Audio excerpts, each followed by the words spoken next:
Support comes from the Missouri Forest Products Association.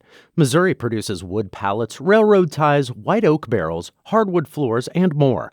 Details on the variety of products made in the state are at choosewood.com. This is St. Louis on the Air from St. Louis Public Radio.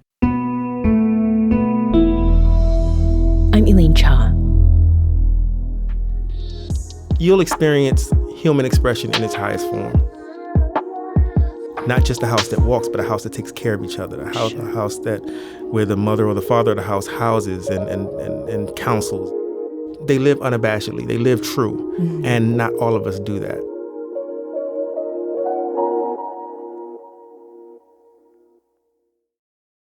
Ballroom culture is now a mainstay in popular culture. And I'm not talking about folks waltzing, swinging, or doing the two-step. The ballroom we're talking about today is championed by Black and brown LGBTQ artists in dance, music, and fashion. The most visible local example of ballroom in pop culture? Beyoncé's Renaissance World Tour, which swept St. Louis off its feet just last month, and it fits that bill. And St. Louis's own ballroom scene is featured in a documentary premiering tonight at the Contemporary Art Museum.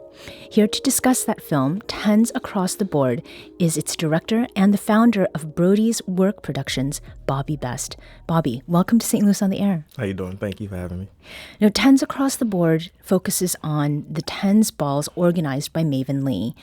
Back in May, we had Maven Lee and Vanessa Frost right here in the studio to discuss the Tens ball, right, which kicked off Pride Month in St. Louis. And I learned then that the phrase Tens Across the Board means getting the highest score a performer can get in competition while representing their house, which are like teams that compete in categories like catwalk, femme, queen, realness, and others. Of all the things that you could choose to produce a documentary on, why did you choose St. Louis's ballroom culture? Well, I'm originally from Washington, D.C., and on the East Coast, ballroom culture kind of originated there.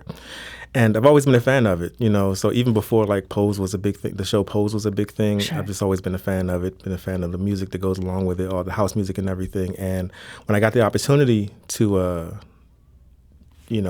document the scene here, which I feel is very underrepresented, especially being so close to Chicago, it kind of gets dwarfed, not even dwarfed, it's just overseen, it's overshadowed. Yeah. I jumped at the opportunity. Okay. So, yeah. And is that the story you're trying to tell in this documentary? The story I'm trying to tell is actually the story of, it's dual. It's dual purposes.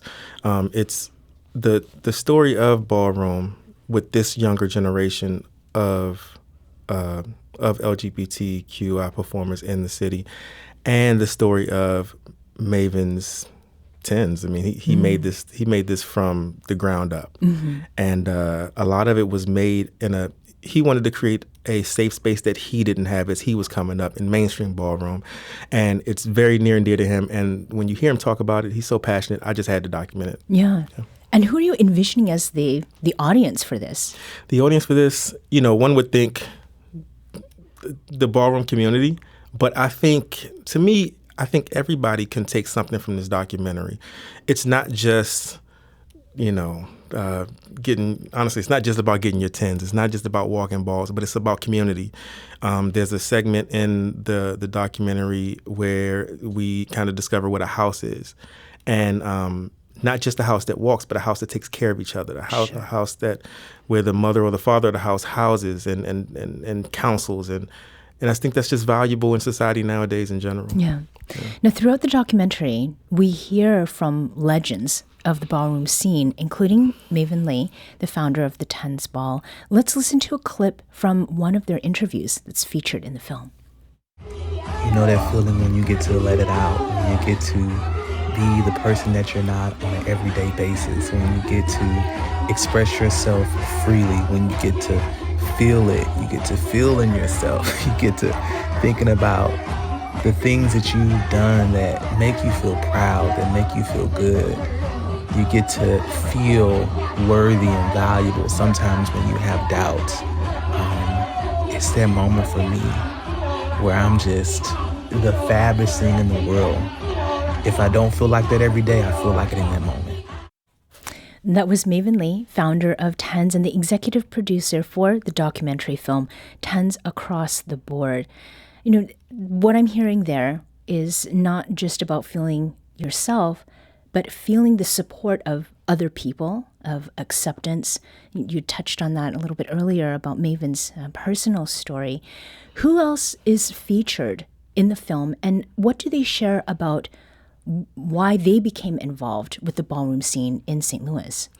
So there are quite a few people. I don't want to leave too many people out, but so we highlight Miani, for instance. Miani is actually not just a walker and an icon when it comes to the face category, but she also has like a house in South City, and she welcomes all young people and just people got kicked out of their homes for being themselves and all that. That she does that. Mm-hmm. Then there's someone like Amaria, who really one day should run for public office because she's just about the community. Yeah. And she's also a great walker. And her runway skills are amazing. So there's a plethora of people in the doc. Yeah. And you are someone who is a transplant from Washington, D.C., right, and you moved here 2 years ago. Mm-hmm. What is it that you learned about St. Louis and ballroom in that time as a newcomer to the city? As a newcomer, I would say what I've learned, I don't want to steal your question, but what I'll say is more so what I learned about, the most important thing is what I learned about myself from being around at these Tens events, being around Maven, being around him, having him let me into his world and being introduced to some of these people, and in some cases even befriending some of them. I like to say I did not learn. They live unabashedly. They live true, mm-hmm, and not all of us do that. Yeah. And I've spent a lot of years not doing that. So I like to say I may not know how to walk runway like Amaria. I may not know how to vogue like Mariah, but I know how to live now. Yeah. They've taught me how to live. Well, and there's no stealing here. It's sharing. All right, cool. Sounds good. That's what I like to hear. So, Tens is a feature-length documentary by the Academy's standards, and I know that a feature-length documentary film, it can take about a year to film, let alone to edit and master. How long was the production of this documentary? Okay, so I don't want to pat myself on the back. No, you can do so. I'll do that for you. However, so we filmed this over the course of 6 or 7 months. It all started with a meeting at Maccabee's coffee shop. Mokabee's? Oh, yes, many things have started there, for sure. Free coffee now. So, so it started there, and we started immediately. Hit the ground running. So about 7 months, and then the edit itself, I started editing about 3 months in because we were trying to make festival deadlines, sure, okay, and we were trying to make like Pride, Tower Grove Pride-ish air. Yeah. So it's been a task. It's been. Because this isn't the only thing I do. I'm a videographer by trade. But it's been a wonderful experience. I wouldn't trade it for the world.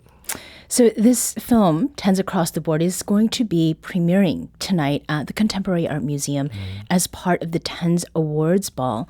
And for people who are going to go to this evening's screening at CAM, what do you hope they remember from the evening?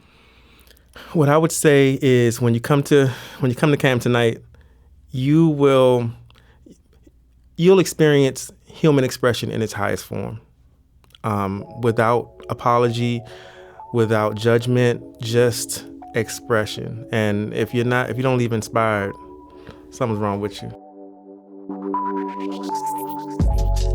Bobby Best is the founder of Brody's Work Production and director of the documentary film Tens Across the Board.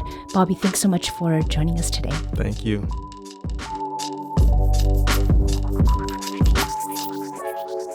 This episode was produced by Maya Norfleet. Our audio engineer is Aaron Dorr. This podcast was mixed and edited by Aaron. Our executive producer is Alex Hoyer. St. Louis on the Air is a production of St. Louis Public Radio. Understanding starts here. St. Louis on the Air proudly supports local artists by using music from Life Creative Group. Do you find yourself regularly listening to episodes of St. Louis on the Air? Suggest us to a friend you think might enjoy our conversations, and leave us a review and rating on Apple Podcasts on the App Store.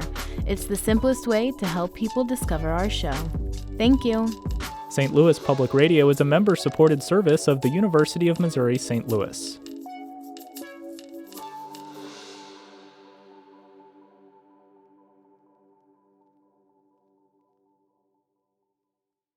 Support comes from Missouri Forest Products Association, committed to sustainable and sound conservation of the state's forests, which support more than 41,000 Missouri jobs, resulting in a $10 billion industry. ChooseWood.com.